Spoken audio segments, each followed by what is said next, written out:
አህመድ የሚል ቃል ነው የተቀመጠው። ይሄ አማርኛው ላይ ሲተረጎም ደግፌ ያዝኩ ወይም ደግሞ በርሱ ደግፋለሁ ወይ ደግፌ ያዝኩ ባሪያ ደግፌ ያዝኩ ለማለት የገባው ቃል አህመድ የሚል የዕብራይስጥ ቃል ነው። ባይብል አብ ሲያስቀምጠው ግን አህመድ የምትለዋን ለማስቀመጥ አልፈለገም። ፊደሎቹን አንድ በአንድ ነጣጥለ ማየት ይችላል። አሌፍን አስቀምጠዋል። ሄትንና ሚምና ዳሊት የሚባሉትን 4 ፊደሎች አስቀምጦ አህመድ ደግፌ ያዝኩት ባሪያ ደግፌ ሳይሆን አህመድ ባሪያ ብሎ ነው የሚጀምረው ቃሉ ማለት ነው። አህመድ ነው የሚለው ዕብራይስጡ። ግን ለምን ማስቀመጥ እንዳልፈለጉ ማየት ይችላል። በደንብ ገብተህ ዕብራይስጡን ፊደሎቹን ለይተህ ፊደል አልፋቤት አለ ከፈለክ ዕብራይስጥ ሞልቷልና አልፋቤቱን አጥንተህ አንድ በአንድ ነጣጥ ላይ ይኸው አህመድ የሚለው ቃል ደግፌ ያዝኩት ለሚለው የገባው ዕብራይስጥ ቃል አህመድ ነው። ሶ ሄት አብዲ አህመድ ቦ ብሔር እያለ ነው የሚቀጥለው ሲናገር ማለት ነው። አህመድ የምትለዋን ግን አትማክ ብሎ ነው ያስቀምጡት እነሱ። ሶ ይሄንን በስተክል ገብተህ ዕብራይስጡን በደንብ ይኸው ኢሳይያስ ምዕራፍ 42 ቁጥር 1 ላይ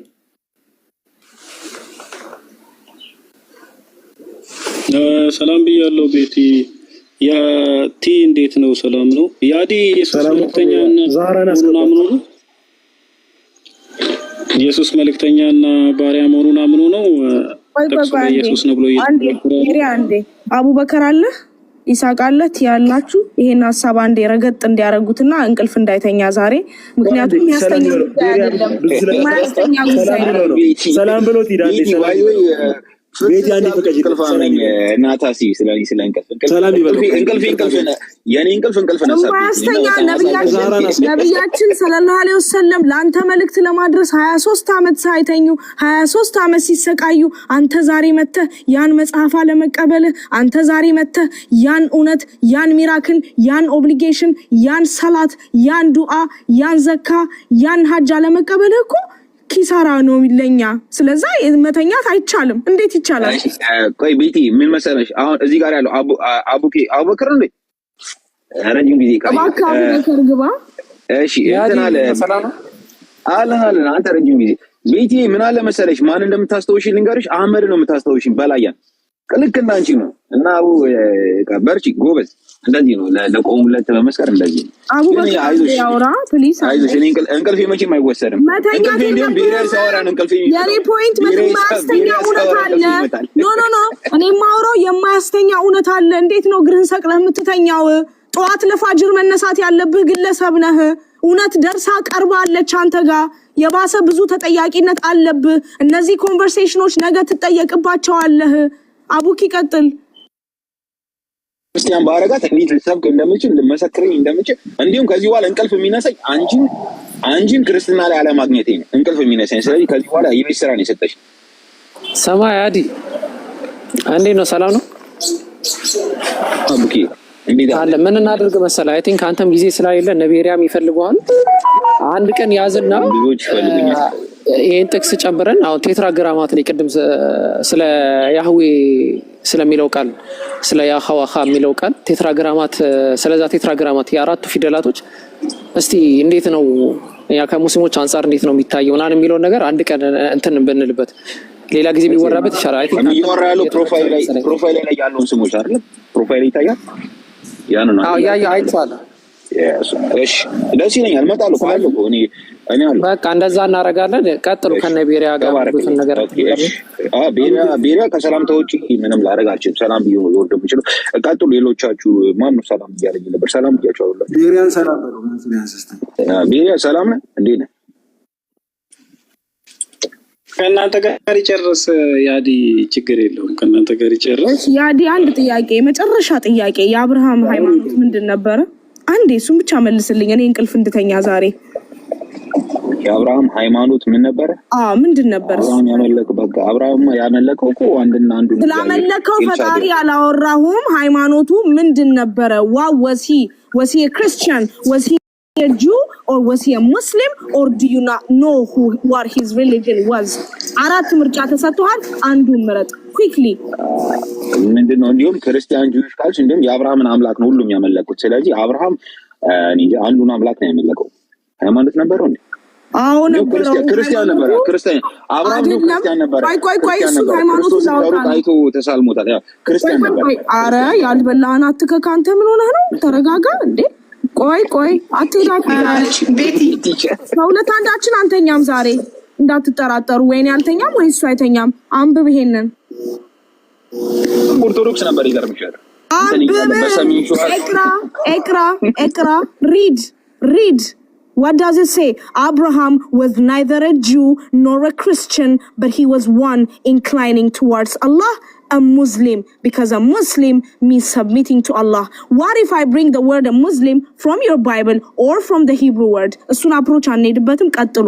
በቃ እኔ ተኝቻለሁ እንዳታስቡ። እሺ ምዕመናን፣ ይሄ ማስረጃ ውግዝ ነው። ባይዘው ያዲ አላነበብሽም ነበር ማለት ነው ወይ? ማን እንዴ ዛሬ ያዲ ሰማል ላመልጥ ስል መጣች። አላስመልጥም ብለው አያ አስጠበቁኝ። አንቺ ሊያስጨምቁኝ አንተ አስጨነቀኝ እኮ ወረድኩኝ ፈርቼ በጣም ኔትወርክ በጣም ያስቸግራል። አብርሃም ነበር ስትለኝ ኦርቶዶክስ ነበር ከሰሜን ሸዋ ዞን ከዛ ከላይኛው ክፍል ጥሩ ቀልድ ምን ነበር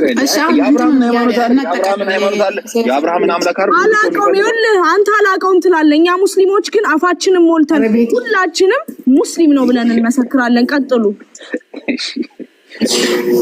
ዛሬ ደስ ይለኛል። ቶሎ መሻል አላህ በዚህ ደባሪክ አብርሃም ኦርቶዶክስ ከዛ ቀጥሎ የጀመራችሁትን ጠቅላችሁ ውጡ። አሁን ልጅ ነው ትላለህ ብዬ ጠብቄ ነበር። በቃ ካላልክ ችግር የለም። አይ ከሸዋ ዞን ኦርቶዶክስ ነው እንዴ? እንግዶቹን የተቀበለው ሰው አይደለ እንዴ? ሲጀምር ሶስቱን የተገለጡለት ነበርክ፣ ቤቱ ነበርክ፣ ሲያንኳኩ ሲቀበል ነበር። አብርሃም ኦርቶዶክስ። አረ ዛህራ ቀጥሉ ፕሊስ፣ ሊያመኝ ነው። ኮንሮንሲ አልገባሽም? እየቀለደ እኮ ነው። ቤቴ ላይ ማለት እየቀለደ እኮ ነው እሱ። የጎጃም የሚለውን እኮ እየጠቀሰልሽ ነው። አብ ወልድ መንፈስ ቅዱስ እንዳለ ጠላ ጠጅ ጠጥተው ሄዱ የሚላል እና አውቆ እያላገጠ እኮ ነው እሱ። አንቺ የምር መስሎሻል? እንደሱ የማያምንበትን ነገር ነው የነገ አውቀሻት። እኔ ስጮህ እንዳታስቡ እሺ። ጣሪያ ላይ ፀሐይ እየሞኩ ነው። በጣም ተመችቶኛል። እንደዚህ አይነት ሰው ማን ያንጨረጭራል? ደስ ይለኛል። እሺ ቀጥሉ። ዛሬ ቀጥይ። በቃ ፖይንትሽን ጨርሽና እኔ ልውረድ። አይ እንትን አሁን ኢሳይያስ 42 ላይ ያለውን እኔ በማስረጃ ወግቻለሁ። ነብዩ መሐመድ ሰለላሁ ዐለይሂ ወሰለም እንደሆኑ ከቁጥር 1 ጀምሮ እስከ 14 ድረስ ያለው ነብዩ መሐመድ ሰለላሁ ዐለይሂ ወሰለም እንደሚያመለክት፣ እንደዚሁም ደግሞ እስቲ ይሄ እግዚአብሔር የሚለው ያ ከኢትዮጵያ ይወጣን። በነገራችን ላይ ያህዌ የሚለው ግን ይሄ እንደውም አላህ Subhanahu Ta'ala ታላቁ ስም ብሎ ቁርአን ሱረቱል በቀራ ላይ ሁለት ቦታ ላይ ይገኛል። አንቀጹ ሱረቱል በቀራና አንዱ ደግሞ እንጃ ረሳሁትኝና ሁለት ቦታ ላይ ይገኛል። ይሄ አልሐዩል ቀዩም የሚለው አላህ Subhanahu Ta'ala ስም ማለት ነው። ስለዚህ ያላህ መልእክተኛ ሰለላሁ ዐለይሂ ወሰለም ሐዲስ ላይ ተናግረዋል። ስለዚህ ይሄንን ያሟላሉ። ቀይዳር የሚባለው ደግሞ የነብዩ መሐመድ ሰለላሁ ዐለይሂ ወሰለም የተሰደዱበት አገር ወይም ደግሞ መዲና እንደሆነ በማስረጃ ነግሬሃለሁኝ። እንደገና ደግሞ ይሄ እንደው የሚዘምሩ ምናምን የሚለው ነገር ማዋደስ ነው። መዘመር ማዋደስ ነው በነገራችን ላይ። ስለዚህ ነብዩ መሐመድ ሰለላሁ ዐለይሂ ወሰለም እዛ ላይ በጣም ብዙ ትምህርቶችን አስተምረው አላህን ሲያወድሱ እንደነበረ ቁርአን ራሱ በቁርአን ሰዎች አላህን እንዳወድሱ ወይም ደግሞ ድምጻቸውን አሳምረው እንዲቀሩ እንደተናገሩ አስቀምጫለሁ በማስረጃ። ስለዚህ ነብዩ መሐመድ ሰለላሁ ዐለይሂ ወሰለም ሁሉንም ያሟላሉ። አሁን አንተ ኢሳይያስ 42 ቁጥር 1 ጀምሮ ያለው ስለ ኢየሱስ ያወራን ብትለኝ እንኳን ስለ ነብዩ መሐመድ ሰለላሁ ዐለይሂ ወሰለም አይሆንም ብለህ የመሞገት አቅሙ የለህም። ለምን ከተባለ ዳብል እንትን ይሄ ምንድነው? ዳብል ትንቢት ይመጣል ባይብል ላይ ሁሉ ጊዜ። ለምን ከተባለ አሁን ኢሳይያስ ምዕራፍ 7 ቁጥር 14 ያለውን ለኢሳይያስ ልጅ ይውላል። ኢሳይያስ 9:6 የሚያለው በተመሳሳይ ለኢሳይያስ ሆኖ ግን ደግሞ ለኢየሱስ ክርስቶስ እናንተ ትጠቀሙታላችሁ። ለኢየሱስ ክርስቶስ ነው ብላችሁ ማለት ነው እናንተ ትጠቀሙታላችሁ። 7:14 በተነገራችን ላይ የአዲስ ኪዳን ጸሐፊ ራሱ ተጠቅሞታል ለኢየሱስ ክርስቶስ ነው ብሎ። ስለዚህ እዛ ላይ ዳብል እንደተጠቀመ ሁሉ እዚህም ኢሳይያስ ምዕራፍ 42 ቁጥር 1 ጀምሮ ያለው ነብዩ መሐመድ ሰለላሁ ዐለይሂ ወሰለም ሙሉዋን ነው የኔ ሙግት የነበረው። ሙሉዋን እንኳን ብትለኝ ነው የምልህ። ነገር ግን ኢሳይያስ 42 ቁጥር 1 ጀምሮ ስናነበው ኢየሱስ እንደማያሟላ የሚያሳዩ አሉ እዛው ጥቅሱ ውስጥ ማለት ነው። ለምሳሌ ጮኸ የሚለው እጠብቀዋለሁ የሚለው እዚህ ይሄን ኢየሱስ አያሟላም። ለምን ከተባለ ኢየሱስ ተገድሏል ብላችሁ ታስባላችሁ? ኢየሱስ በማንኛውም ሁኔታ ላይ ሊገደል ሲል ራሱ ሲጮህ ነበረ።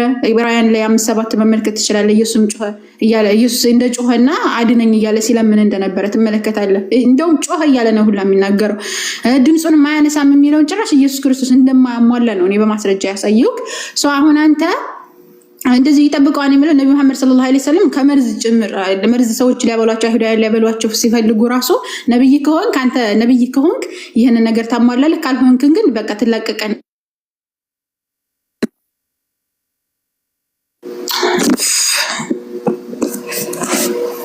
ይቅርታ መርዙን አብልታ የነበረው እንደዛ ብላ ነበር። ይቅርታ እንዴት እንትን ነው ስልክ መቶ ነውና መርዙን አብልታ የነበረው እንደዛ ብላ ነበር። ከዛ በኋላ ግን ነብዩ መሐመድ ሰለላሁ ዐለይሂ ወሰለም 4 ዓመት አላህ ሱብሃነሁ ወተዓላ ይጠብቃቸው ስለነበረ ጅብሪል ልኮ መርዝ እንደተደረገበት ተናገረ። ከዛ በኋላ ነብዩ መሐመድ ሰለላሁ ዐለይሂ ወሰለም ተጠብቀዋል ማለት ነው። አላህ ሱብሃነሁ ወተዓላ ቃል ገብቶላቸዋል። አላህ ከሰዎች ይጠብቀሃል ብሎ ተጠብቀዋል። ስለዚህ ይሄንን ነገር ነብዩ መሐመድ ሰለላሁ ዐለይሂ ወሰለም ያሟላሉ። በተጨማሪም ደግሞ የቀይዳር ሰዎች የሚባሉት ወጥተው እንደዘመሩ ነብዩ መሐመድ ሰለላሁ ዐለይሂ ወሰለም ወደ መዲና ሲገቡ እንደዘመሩ ወይም ደግሞ እንደዋደሱ አምላክን እንደዋደሱ የሚያሳዩ እጅግ በጣም ብዙ ጥቅሶች አሉ። ሐዲስንም ላይ ቁርአን ላይ መመልከት እንችላለን። ስለዚህ ነብዩ ያሟሉታል። ኢየሱስ ግን በእነዚህ ጥቅሶች መሰረት አያሟላውም። ነገር ግን አይ ያሟለን እንኳን ብትል ነብዩ ማለት ነው ነብዩ ይሄንን ጥቅስ አይጠቀሙም ብለህ ይሄንን ጥቅስ አያሟሉትም ብለህ መሞገታችን ምክንያቱም በዳብል ፕሮፌሲ ወይም ደግሞ በዳብል ትንቢት መጠቀም ስለምንችል ነው። አማጠቀለህ መስጠት ትችላለህ። አዲስ ሙግትም ማምጣት ትችላለህ። አሁን አንተ ቅድም ያነሳሃቸውን ነገራቶች ነው ያነሳህ የነበረው ከአምላክ ማኳያ ከነብዩ ማኳያ ያነሳሃቸው ሙግቶች ነው አሁን የመለስኩልህ። አሁን ሌላ ሙግትም አዋቅራለሁ ካልክ ትችላለህ። አይ ማጠቃለያ ሰጣለሁ ካልክ ማጠቃለያ መስጠት ትችላለህ። አንድ ነገር ምንድነው ደብል ፕሮፌሲ ሲባል ደብል ፕሮፌሲ ያልገባሽ ነገር ምንድነው? አሁን ደብል ፕሮፌሲ ከተባለ ብሉይ ኪዳን ላይ ሀፕል ሊያደርግ ይገባል። የመጀመሪያው ፕሮፌሲ አሁን የኢሳያስ ልጅ ብለሻልና የኢሳያስ ልጅ ብሉይ ኪዳን ላይ ነው። ደብል ፕሮፌሲ ስታደርግ ይህ ብሉይ ኪዳን ላይ ያለው አዲስ ኪዳን ላይ ደግሞ መፈጸም አለበት። ያ ነው ደብል ፕሮፌሲ። ነገር ግን አንቺ ያደረግሽው አዲስ ኪዳን ላይ ሁለቱንም አደረግሽው። ያ ደብል ፕሮፌሲ አይባልም። አዲስ ኪዳን ላይ አስቀድሞ ከተፈጸመ በቃ ተፈጸመ። ብሉይ ኪዳን ላይ መፈጸም ይባላል። ምናልባት ብትሞግቹ የሚገባው የነበረው ቄርሎስ ላይ ነበር የጠበቁት የነበረው እዛ ላይ አልጠበቁም ነበር። አላየው ክርስቲያኖች ቢሆኑ ኖሮ እንደዛ ይሞግቱ ነበር። ደብል ፕሮፌሲ ማለት ያ ነው። ብሉይ ኪዳን ላይ መፈጸም አለበት፣ አዲስ ኪዳን ላይ መፈጸም አለበት። ኦኬ ሶ ናው አንድ ሁለተኛ ምንድነው ደግፌ ያስኩት ባሬ ብሎ ከጀመረ በኋላ ነው አዲስ ነገርን የምናገራለሁ። አዲስ ነገርም ሳይሆን ነግራችኋለሁ ብሎ አዲስ ነገር ብሎ አምጥቷል። መታደስ ዘመን ላይ ሲመጣ የኔ ይቆራረጣል እኔ ይሰማል ያንኔ እሺ ሶ ምንድነው መታደስ ነገር የመታደስ ዘመኑ ሲመጣ የመታደስ ዘመን ወይም አዲስ የተደረገ አዲስ አደርጋለሁ ካለ በኋላ ደግሞ ሁለተኛ አዲስ አያደርግም። አንዴ ሁሉን የቀደመውን አሳልፎ አዲስ ነገርን አምጥቷል። ያም መታደስ የተደረገ ወይም የመታደስ ዘመን ውስጥ የሚገባው በክርስቶስ ነው። ዕብራውያን ምዕራፍ 1 ቁጥር 2 ዕብራውያን ምዕራፍ 9 ላይ በደንበኛው ሁለተኛው ቆሮንቶስ ምዕራፍ 5 ላይ ራሱ ሁሉን አዲስ አድርጓል። በክርስቶስ ሁሉን ዳግም ፈጥሯል። ኤፌሶን ምዕራፍ 2 ላይ በክርስቶስ ዳግም ፈጥሯል። ይሄ አዲስ ነገር ነው። ስለዚህ አዲስ ነገር እስካለ ድረስ አስቀድሞ አዲስ ነገር ካደረገ በኋላ አዲሱን ነገር መልሶ አዲስ ያደረገውን ነገር መልሶ ከኢየሱስ ክርስቶስ መሄድ በኋላ በነብዩ መሐመድ ሰላም በሳቸው ላይ ሆነና አዲስን አያደርግም፣ ቃሉን ማጠፍ ነው። ኦልሬዲ አስቀድሞ አዲስ ነገርን አድርጓል። ሶ ሁለተኛ ሙግቴ ይሄ ነበር። አዲስ ነገርን በክርስቶስ ነው የተፈጸመው። ማደስም በክርስቶስ ነው ያስኬደው።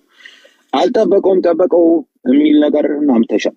ጠብቆታል፣ እንዲሁ ከሞት አስነስቶታል።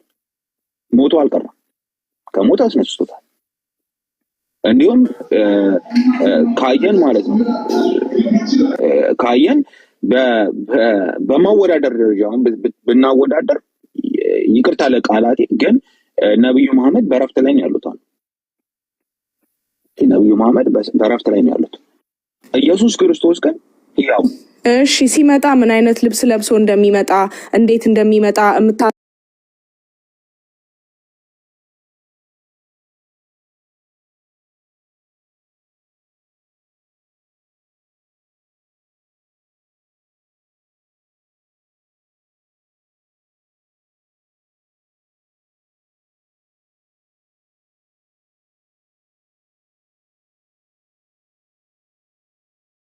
ነብያችን እዛ ናቸው ካለ ስለ ኢሳ ደግሞ አመጣጥ እስቲ ማን የነገረው የሚለውን ኢየሱስ ስለምን አይነት ልብስ ለብሶ እንደሚመጣ ምን አይነት ጠረን እንደሚኖረው ከደጃል ጋር ምን አይነት ኮንቨርሴሽን እንደሚያደርግ ካወቀ ይንገረን ብዬ ነው በዛው።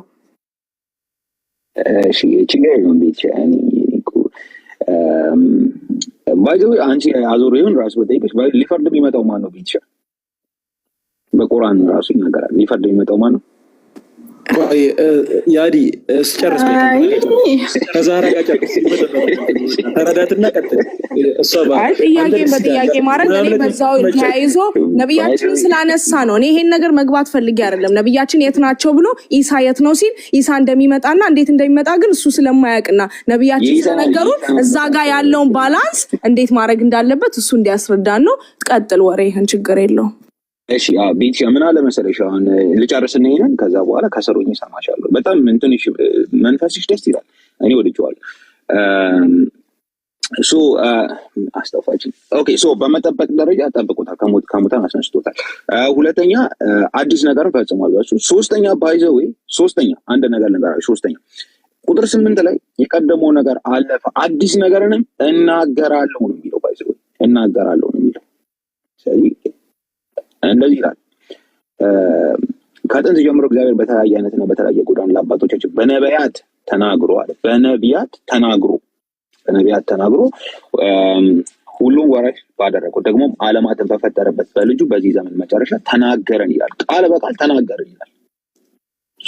ተናጋሪው ነው ሁሉን አደርጋለሁ ያለው። አዲስ አደርጋለሁ የቀደመውን አሳልፈው አዲስ ነገር እናገራለሁ ያለው ተናጋሪው በልጁ እንደተናገረ አንድ ላይ ይደርሳል። ስለዚህ ይህን ራሱ ባይዘው ኢየሱስ ክርስቶስ ሲናገር የምትሰሙት ቃል የኔ አይደለም የላከኝ የአብ ቃል ነው ብሏል። ስለዚህ የተናገረበትን አዲስ ያደረገበትን የያዘበትን የደገፈበትን ኦን ቶፕ ኦፍ ዳት መንፈሱን ያወረደበትን ጥቅሶች እያነሳው አዲስ ኪዳን ላይ ይሄንን ክፍል መሞገት ይችላሉ። እኔ እንደዛ ነው የማየው። ለቤቲሻ ግን ባይዘው አንድ ነገር ለማምጣት ምን ያህል አክብሮት እንዳለ ለማሳየት እናንተ አላህ አይታይም ፐርሰናል በቃ በምንም ነገር አምራችሁ ልትመስሉት አትችሉም። እኔም አምላኬ በምንም ነገር አምሮስ ልመስለው አልችልም። በምንም ነገር ላወዳድረው አልችልም። አላህ ወይም የእናንተ እንደምትሉት የኔ እግዚአብሔር አምላኬ በምንም ነገር አልመስለውም። አልሐይና ያህዌ የሚለው አንድ አይነት ሴሜቲክ ድራይቭ እንዳላቸው አንዴ ፕሊስ አብራሪልኝ። ሴሜቲክ ቋንቋዎች ናቸው። አሁን እነዚህ እንትኖች አረብኛ፣ አማርኛ ስቲል ይገባን እኮ ሴሜቲክ ቋንቋዎች አይደል? አማርኛ፣ ግዕዝ፣ እነዚህ እንትና ማነው አማርኛ፣ አረብኛ፣ ግዕዝ፣ ይሄ ኢብራይስጥ ምንድነው ይሄ አረማይክ፣ እነዚህ ሴሜቲክ ቋንቋዎች ናቸው። እና በሴሜቲክ ቋንቋዎች የአምላክ ስም ትክክለኛ የተጸውዖ ስሙ አላህ እንደሆነ ማስረጃዎች ማምጣት እንችላለን። ለምሳሌ ኢየሱስ ክርስቶስ ራሱ አላህም እንዳለ እያለ አላህ እያለ ሲጠራው እንደነበረ አሁን ለምሳሌ ያው ኢየሱስ ክርስቶስ የሂብሩ ተናጋሪ ስለነበረ ማለት ነው። የማን የእንትና የስተፍርላ ምንድነው የሚባለው አርሜኒክ ሂብሩ ሳይሆን አረማይክ የአረማይክ ተናጋሪ ስለነበረ በአረማይክ ቋንቋ ደግሞ የአምላክ ስም አላህ ነው። ግዝና አላህ እያለ ነው ሲጠራ የነበረው ኢየሱስ ራሱ አምላክን ማለት ነው። እና ሴሜቲክ ቋንቋዎች ተቀራራቢ ናቸው። አረብኛም ሆነ ግዕዝኛም ሆነ እነዚህ ተቀራራቢ የሆኑ እርስ በርሳቸው የሚዋለዱ ቋንቋዎች ናቸው፣ ተመሳሳይ ናቸው ማለት ነው። ያህዌ የሚለው በነገራችን ላይ ቁርአን ላይ ራሱ የነቢያቶች ስም ራሱ ያህያ የያህ ባሪያ ማለት ነው። እንደዚሁም ደግሞ እንትና ዘከርያ እነዚህ ነገራቶች መመልከት ትችላለህ። ራሱ እንደዚህ እያለ ይጠቅሳቸዋል። ቁርአን ላይ ያህ የሚለው አለ። ቅድም ያነሳው ነገር ስለ ኢየሱስ ክርስቶስ ነብዩ አይደል ይሄዳል ከዚህ ጋር ሶሪ ነብዩ አዩሃን ነብዩ አረቢክ እንላለን። ታዩ በቃሽ አዩሃን ነብዩ አዩሃን ነብዩ ኦኬ ያኛ ይሄ አይገናኝም። ማየው እንትን ከይ ማለት አጫፋሪ ሆኖ እንደሚመጣ ነው። የአምላክ ስም ከነቢያቶች ስም ጋር ለምሳሌ ኤልያህ፣ ያህያ፣ ዘከርያ የሚለው ከአምላክ ስም ጋር አጫፋሪ ሆኖ ይመጣል። ለምሳሌ ገብርኤል እንደሚባለው ኤል የሚለው ከእንትና እንትኖች ከመላእክቶች ጋር አብሮ እንደሚመጣው ሁሉ ከነቢያቶች ጋር ራሱ ያህያ፣ የዘከርያ ምናምን የያህ ባሪያ፣ የያህ አገልጋይ እንደዚህ እያለ የሚገልጽበት ሁኔታ አለ። ስለዚህ ያ ሁሉ እንዳለ ሁሉ ቁርአን ላይ ይሄ አለ። ለዛ ምንድነው ምንጩ? ይሄ የሆነበት ምክንያት ምንድነው ከተባለ ተውራት፣ ኢንጂል፣ ዘቡር የሚባሉት በአጠቃላይ እነዚህ የአምላክ ቃል ስለነበሩ ነው ምንጫቸው። ከጊዜ በኋላ ግን እየተበረዙ ሲመጡ አሁን እናንተ የያዛችሁትን ሁኔታ ይዟል። ለዛም ነው የአምላክን ትክክለኛ የተጸውዖ ስሙ ባይብል ላይ የማይታወቀው። አሁን የባህሪ ስሙ ነው ያህዌ የሚለው ራሱ በፊት ይታወቃል። ራሱ ይሄ ትልቁ ዝግብ አለበት። ያህዌ ትክክለኛ ስም ነው ወይስ አይደለም? አነባነቡ ላይ ራሱ ይሄ ሲነበብ ራሱ ምንድነው የሚለው ነገር ላይ በጣም ጆፎዎቹ የተለያየ ነገር ይናገራሉ፣ እናንተ ሌላ ነገር ትናገራችሁ፣ እነዛኞቹ ሌላ ነገር ይናገራሉና የተለያየ ልዩነት አለ። አሁን እዛ ላይ ስላልሆነ ርዕሳችን እንጂ ማለት ቅድም ግን ያነሳው ነገር አለ። ቤቲ ስታነሳ ኢየሱስ ክርስቶስ ሊፈርድ ይመጣም ብላን፣ ኢየሱስ ክርስቶስ ሊፈርድ አይመጣም። ቅድም ነግሬሃለሁ። ኢየሱስ ክርስቶስ የሚመጣው በነብዩ መሐመድ ሰለላሁ ዐለይሂ ወሰለም አስተምሮ ላይ ይፈርዳል። ይሄ ደግሞ ሰሃባዎች ራሱ ሲያደርጉት የነበረው ነው። ቀደምቶች ሲያደርጉ የነበረው አሁንም ጭምር እኛ በቁርአን እንፈርዳለን። ገጸር በቁርአን ፈራጆችን ነብዩ መሐመድ ሰለላሁ ዐለይሂ ወሰለም ባስቀመጡት ህግ መፍረድ የምእመናን ግዴታ ነው። ኢሳ አለይሂ ሰላም በነብዩ መሐመድ ሰለላሁ ዐለይሂ ወሰለም ሸሪዓ ስለሆነ የሚተዳደረው ሲመጣ ለዛ ነው። ሲቀጥል የሚመጣው ሊሞት ነው። እሺ ሊሞት እንደገና ደጃል የሚባል አለ፣ እሱ ሊገል ወዘተ ነው የሚመጣው። በመጨረሻ ምንድነው ነብዩ መሐመድ ሰለላሁ ዐለይሂ ወሰለም አው ሙተዋል። ነብዩ ኢሳ አለይሂ ሰላም ሲመጣ ይሞታል። መጨረሻ ላይ ግን አብረው ይቀሰቀሳሉ። የመጀመሪያ ትንሣኤ የሚሆኑት ወይም ደግሞ ነብዩ መሐመድ ሰለላሁ ዐለይሂ ወሰለም ከቀብር መጀመሪያ የሚነሳ የትንሣኤ ቀን ደግሞ ነብዩ መሐመድ ሰለላሁ ዐለይሂ ወሰለም ናቸው። በጣም በሚያሳዝን ሁኔታ መጀመሪያ ጀነት የሚገቡ ጀነትን በር የሚከፍቱ ጀነትን የሚያንኳኩት ራሱ የአላህ መልእክተኛ ዐለይሂ ሰላቱ ሰላም ናቸው። መጀመሪያ ከኡማ የሚገባው ህዝብ ደግሞ የነብዩ መሐመድ ሰለላሁ ዐለይሂ ወሰለም ኡማ ስለሆኑ ያዲ ወደ እስልምና ግባና ራስህን አሳርፍ ብለን እንልሃለን። ቅድም ያነሳ ነው ሙግት የመጣበት ዋና ዓላማ ምንድነው? በቃ አንዲት ብቻ 1 ሰከንድ ብቻ ዋና ዓላማ ወደዚህ የመጣንበት ነብዩን የማትቀበልበት ዋና ምክንያት ምንድነው ተብለ ስትነሳ ኢሳይያስ 42:1 ስላነሳ ሰው ይሄ ነገር እንደተመለሰልህ ተስፋ አደርጋለሁ። እንደምንም ብለህ አስተንተነው ቁርአንና ሐዲስን አንብብ። ኢንሻአላህ ብዙ ትምህርቶችን ትወስዳለህ ብዬ አስባለሁ። አመሰግናለሁ። ስላዳመጣችሁና አመሰግናለን። አንድ ነገር ስትይ ጆሮ ውስጥ ገባ የሚመጣው ሊሞት ነው ብለሻል አይደል?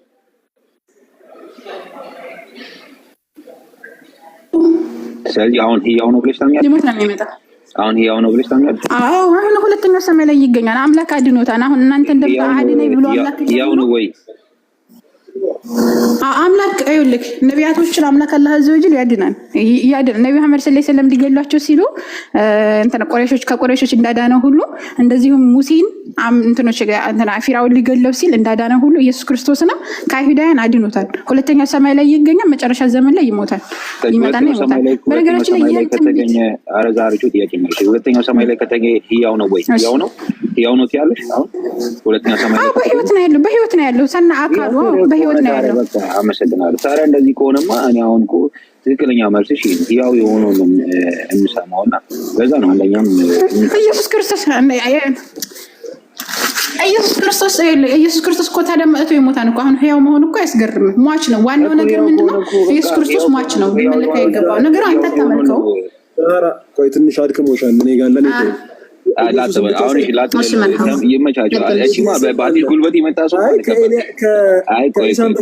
ወደ ሰማይ ወጣ አለ። አይ ኖርማሊ አለ ሄኖክ ኢድሪስ አለ። ችግር የለም እናንተም አለ ኢድሪስ አለ። ወረፈዕናሁ መካነን አልያ ይላል። በእናንተ ማን እንደሚባል ዛህራ ልትነግር ትችላለች። ማን ነው በእነሱ የሚሉት? እኔ በእንትን ነው በእነሱም እንዳለ አውቃለሁ። ይኸኛው ኢድሪስ አላህ ወذكر في الكتاب ኢድሪስ انه كان ብሎ አላህ Subhanahu Wa Ta'ala በሱረቱ መርየም ላይ ያስቀምጠዋል። ሄኖክ ነው የሚሉት። ኦኬ ሄኖክ ሄኖክማ ኢድሪስ ነው። ሄኖክ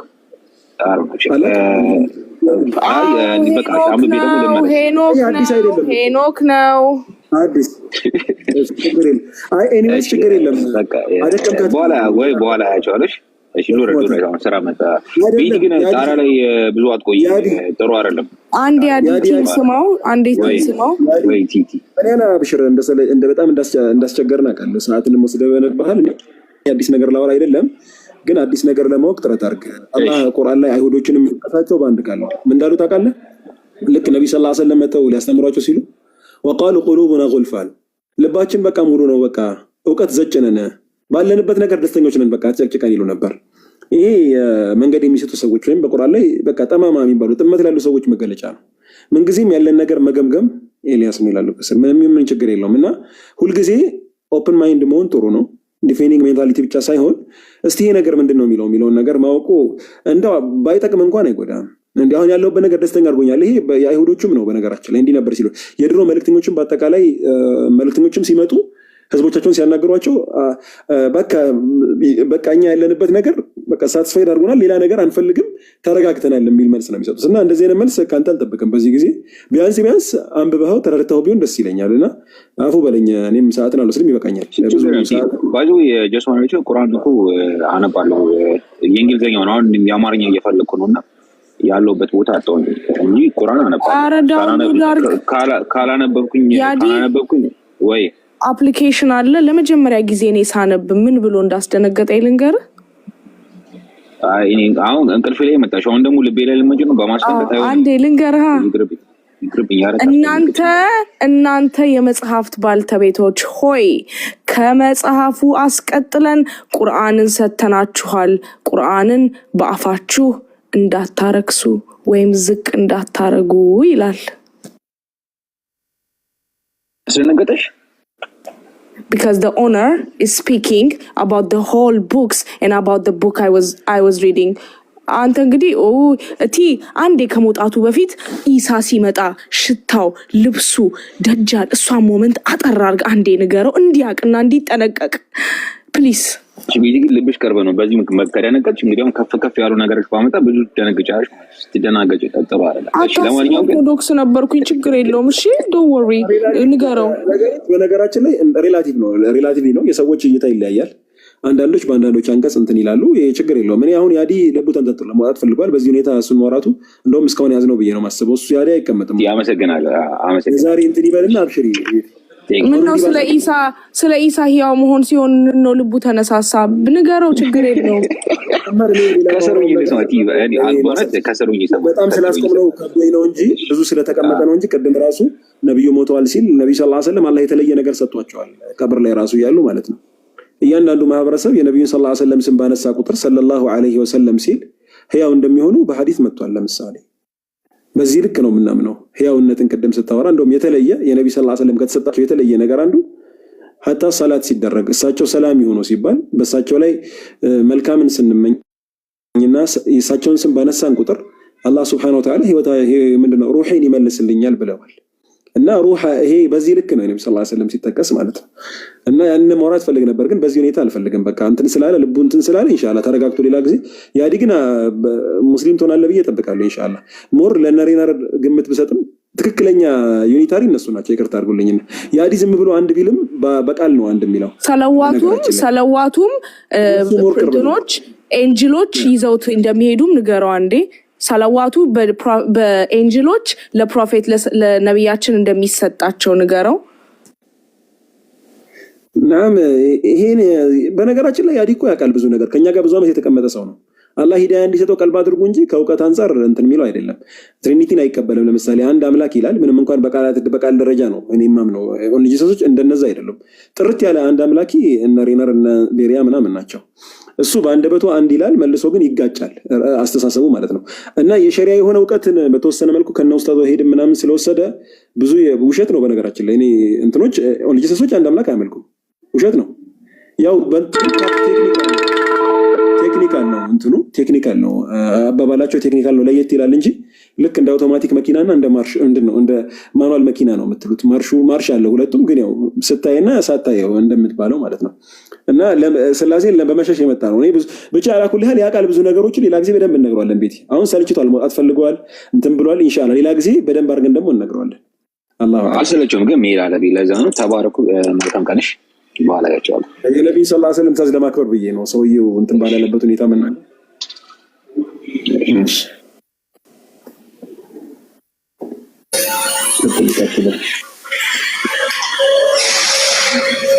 ዛሬ ክርስቲያኖች ጮቤ ረግጠው በደስታ ሊሞቱ ነው። ኢሳ እንዳልሞተ ወይም ኢሳ ሁለተኛ ሰማይ እንዳለ ሲሰሙ በደስታ ዘለሉ።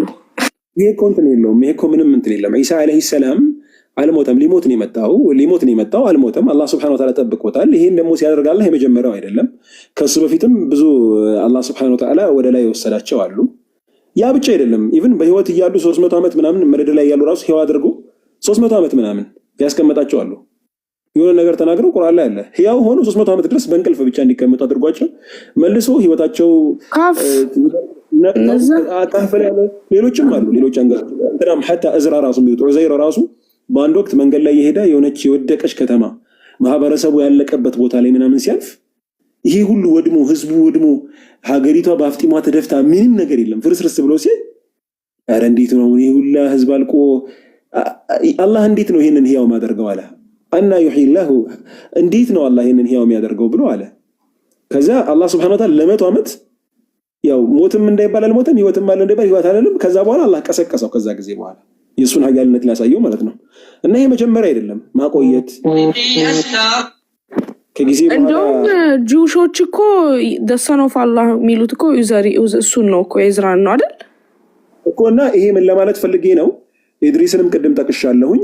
አላህ ይሄንን ሲያደርግ የመጀመሪያው አይደለም። እና ዒሳም አለይሂ ሰላም መጥቶም ይሞታል። ይሄ ምንም እንትን የለውም። ይመጣው ራሱ መስቀልን ለመስበር ነው። እኔ አልተሰቀልኩም እናንተ እንደምትሉት አላህ አይደለሁም። እኔ የአላህ መልእክተኛ ነኝ። እናንተ እንደምትሉት እኔ ይቅርታ ስልክ በጣም በተደጋጋሚ እየገባብኝ ስለሆነ ነው። ይሰማል ድምጼ? እና አላህ ይሄንን ሲያደርግ በዒሳ አለይሂ ሰላም ላይ ተለይቶ የተደረገ ነገር ሌሎች መልእክተኞች ላይ እንደሚያደርገው ሲጠብቃቸው እንደነበረ ነው። ጥበቃ ነው ይሄ خلاص። መጥቶም ደግሞ ይሄንን ነገር ውግዝ አድርጎ ከሱ ውጪ ዒሳ አላህ ነው ያሉትን ሁላ አስተምሮና መክሮና ዘክሮ መስቀልን ሰብሮ ነው ከዚያ በኋላ ልክ ማንኛውም ሰው እንደሚኖረው ኖሮ ከዚያ በኋላ ይሞታል። ይሄ ምንም እውነታው ይሄ ነው። እና ምንም እንትን የለውም። ጨርሻለሁ። ብዙ ሰምቻለሁ። ቁጭ ብዬ መውጣት አልፈለኩም ነበር። አሁን መግሪብም ደርሷል። ኢንሻአላህ ቀጥሉ። አፉ በሉኝ ሰዓት ወሰድኩ። አላሁ አለም። ሰላም አለይኩም። ወአለይኩም አሰላም ወራህመቱላህ። ጠይቀሽ ነበር፣ ጥያቄ ጠይቀህ ነበር ይለኛል። ምን አለችኝ? ስለ ኢሳ አለይሂ ሰላም በጥቅሉ ተናገርኩኝ እኮ። ሌላ ቀን በደንብ ከፍተን እንነግራችኋለን ስለ ሽታው ሁሉ ነብያችን በደንብ ስላብራሩልን የዛ ቀን የዛችን ደቂቃ እኛ ባንኖርም እናውቀዋለን አይደል? ኢንሻአላህ ችግር የለም ኢንሻአላህ። ወአለይኩም ሰላም። ምንም ቅድም ባይሆን ማን ነው የሚባለው? ቅድም ያዲ የተናገረው ነገር አለ። አላህ እንዴት ነው የምታዩት አለ። በትክክል በአይናችን ነው የምናየው። ረሱል ሰለላሁ ዐለይሂ ወሰለም ስተረውነ ረበኩም ቢዐይኒ ሩኡሲኩም ሚን ሐዲስ፣ ግንባራችሁ ላይ ባለው አይን ነው የምታዩት። አላህን በደንብ አድርጋችሁ ታዩታላችሁ። ግን ባይሆን አላህ ታላቅ አምላክ ነውና ሁሉንም አናካብበውም። አላህን ግን እናያለን። እንደው ሙእሚኖች ተርዳይ ነው እንዴ በትክክለኛ ማንነቱ እንደምናየው ነግረውናል። ተርዳይ ነው እንዴ ተርዳይ the third eye ግንባራችን ላይ the third eye የሚባለው ነው አይደለም። ለማለት የፈለጉት የአረብኛ አገላለጽ ነው። በአይናችሁ ማለት ነው። በአይኔ በብረቱ እንደምትሉት የለም አረቦች እንደዛ ነው የሚሉት። በአይኔ በብረቱ የምትይው ግንባሬ ላይ ባለው አይን ምናምን ቃል በቃል እንትን ስትይ ማለት ነው። የተፈለገው ምንድነው? በአይኔ በብረቱ እንደማለት ነው። በአይናችሁ በብረቱ ታዩታላችሁ። እንደውም የጀነት ሰዎች ከሚያገኙት ነገር ትልቁ ጸጋ النظر الى ربهم ነው፣ ጌታቸውን ማየታቸው ነው። ቁርአን ላይ አላህ Subhanahu Wa Ta'ala ምን ይላል? وجوه يومئذ ناظرة إلى ربها ناظرة ይላል። ፊቶች ያን ቀን ያበራሉ ጌታቸውንም ይመለከታሉ ይላል ማለት ነውና ተመልካች ናቸው። እነዚያ ደግሞ ካፊር የሆኑ ሰዎች ከጌታ እይታ እንደሚጋረዱ ይገልጻልና እኛ አላህን እናያለን ብለን ነው ምናምነው። ያው ምንም እንኳን ባናካብበው አላህን Subhanahu Wa Ta'ala የማየት እድልን አላህ ይወፍቀን። ትልቁ ጸጋ እንደውም የጀነት ሰዎች ከሚደሰቱበት ውስጥ አንዱ ምንድነው? አላህን Subhanahu Wa Ta'ala ማየታቸው ነውና እናያለን ብለን ነው ምናምነው። ማይታይ መስሎ ከሆነ እናንተ መጽሐፍ ላይ ይሄ አይነት ሐሳብ ያላቸው ጥቅሶች እንዳለው ቃለው። ለማንኛውም ቅድም አንስተው ስለነበረ ነው። ኢንሻአላህ እናንተ ቀጥሉ። እኔ ልውጣ። በተደጋጋሚ ከ50 ጊዜ በላይ ደውሉልኛል። ምን እንደተፈጠረ አላውቅም። እኔ ሰው ሲዘጋበት ለምን እንደሚደውል አላውቅም። ሰላም ጨርሻለሁ። والله አለኝ። እሺ እናመሰግናለን። ሰላም አለይኩም። የወጣቶች ጀማዓ ተሰብስበናል አሁን። ሰላም አለይኩም። ኔክስት ጄነሬሽን ሰላም ማሻአላህ አኪ ብዙ አብራርቶታል ያለውን ነገር ወላሂ ከሚነገረውና አንቺ ከጠይቅሽው አንፃር ሲታይ እኛ ሙእሚኖች አላህ Subhanahu Wa Ta'ala ከማየት ውጪ ትልቁ ነገር የለም። ጀነት ውስጥ ዋናው ፖይንት እሱ ነው። አላህ Subhanahu Wa Ta'ala ጀነት ውስጥ እናየዋለን። አላህ Subhanahu Wa Ta'ala ሰላም አለይኩም ሲለን እኛውን መልሰው ምንድነው አላሁማ አንተ ሰላም ወሚንከ ሰላም እያለ ነው። ተባረክተ ያ ዘል ጀላል ወልኢክራም። እና ትልቁ አንፃር ነው። ቅድም ለማውራት እያሰብኩኝ ነበር በማለትና ነብዩ አለይሂ ሰላቱ ሰላም ተናግረዋል። አሁን ኢሳ እንደሚመጣ አላህ Subhanahu Wa Ta'ala ኢሳን ወደ ላይ ወሰደበት ምክንያት ምንድነው ከተባለ የሰው ልጅም ሁሉ ነገር ይፈጥረው አላህ ሁሉ ነገር የሚያደርገው እያንዳንዱ ነገር ለዓላማ ነው። ዓላማ አለው። አላህ Subhanahu Wa Ta'ala የሚያደርገው ነገር እቅድ አለው። አታየሆነ ሙሲባ ራሱ ሲደርስብን እኛ በማናቀው አላህ ጀርባችንን የሚያውቀው ለሆነ የበጎ ወይም ደግሞ የሆነ ኸይር ነገር አለው። አላህ ሱብሃነሁ ወተዓላ ኢሳን አለይሂ ሰላም ወደ ላይ የወሰደበት ምክንያት ወደፊት ይመጣል ተብሎ የተነገረለት በቂያም ቀን ዋና ትልቁ ምልክት የተባለው ደጃል ለማጥፋት ደጃል በዛ ሰዓት ወደፊት የሚመራበት ሰዓት ላይ ነብዩ አለይሂ ሰላቱ ሰላም የተናገሩት ወደፊት ይመጣል የተባለ ታላቅ መሪ አለ። አንድ የእስላም መሪ ታላቅ መሪ ማለት ነው። ስሙ ማን ነው? መህዲ የሚባል መሪ አለና በዛን ሰዓት እሱ በሚመራበት ሰዓት ነው የደጃልም የሚመጣው። በዛ እነኚህ ምልክቶች ትልቅ የቂያም ቀን ምልክቶች ነው ይባላሉና ከዛ አንፃር ነብዩ ኢሳ አለይሂ ሰላም በሚመጣበት ሰዓት ላይ ኢማም ሆኖ የሚያሰግደው መህዲ ነው ይባላል። ኢማም ሆኖ የሚያሰግደው መህዲ ነው።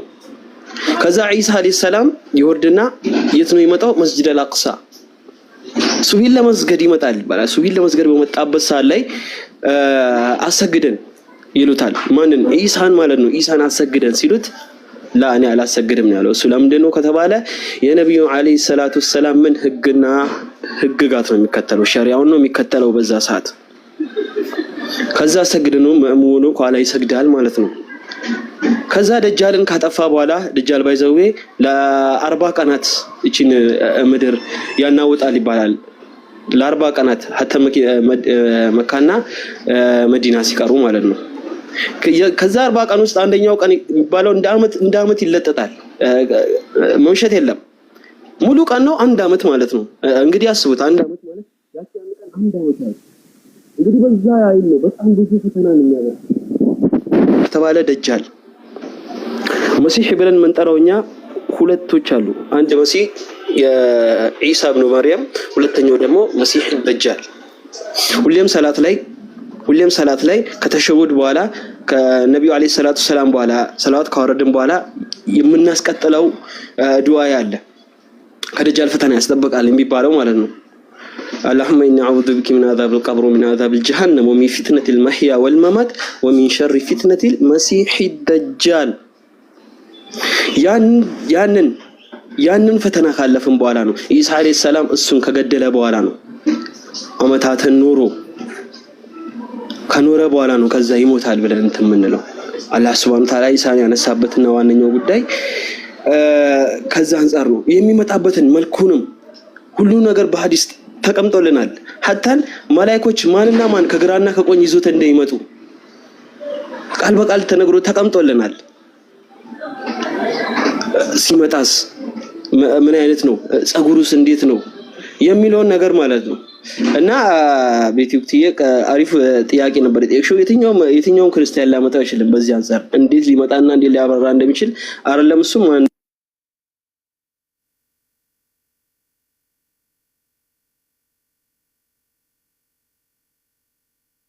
ረመዳን ተቋርጠሃል ተመለስ እና ቤት ያላችኋ